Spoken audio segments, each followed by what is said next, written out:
Hey everyone, welcome to Judging for the Win. I'm Dave, and this is my daily ruling. Today's question was suggested by a viewer, thanks to Turbo Hazard for this one. Amy attacks with Archon of Cruelty, and draws a card and adjusts the player's life totals. However, she does not say anything to Nick about discarding or sacrificing. Is Nick obligated to do those things? Okay, so I'll address the case at regular rel first, because, well, it's a little bit more nebulous. You see, there isn't really a specific policy that says you should go one way or the other on this question, and so that means that it's really more based on the general philosophy of how regular events are supposed to go. So if that's the case, we know that regular rel events are supposed to be fair and fun. Now, what that means is kind of different for each playgroup, so there isn't really a lot of help there.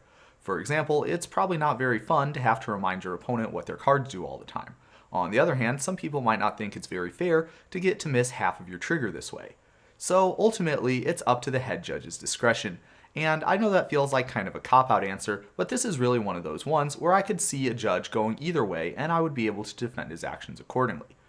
Now, as for me, whenever I get one of these types of situations come up at regular rel, what I always like to do is take a look at what it would be at competitive rel and see if that seems appropriate. Using that as a starting point often helps cut through a lot of the ambiguity.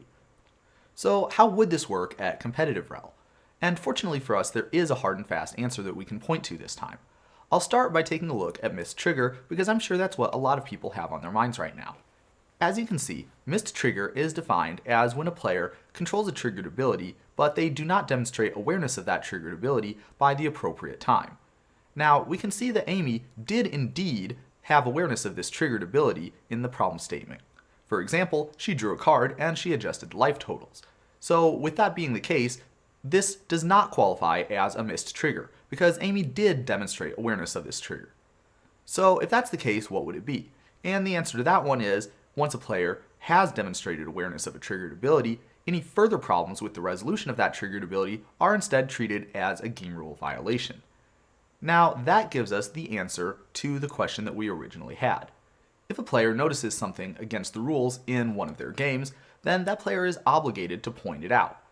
If a player does not do so with the intention of gaining an advantage, then that would be considered cheating. There is a specific exemption for the case of missed trigger, but as we already talked about, this is not a case of missed trigger, so that means that Nick is obligated to point out that the Archon of Cruelty's ability has not finished resolving yet. Now I'd like to talk a little bit about how this triggered ability would work in multiplayer. Now, I'm not sure how many times there's going to be a competitive rel multiplayer event going on, but hopefully this is going to at least help somebody out. If you were to have this happen in a multiplayer event, then you would of course have to say which player you were targeting with the ability before you drew and adjusted the life totals. However, other than that, everything works out pretty much exactly the same. There is one other kind of cool thing that I wanted to talk about how Archon of Cruelty's ability works in multiplayer. Let's say that Nick has 3 life and he also controls a Grave Pact, and he's the person that's getting targeted with the Archon of Cruelty. So with this being the case, the sacrificing a creature is of course going to cause Grave Pact to trigger.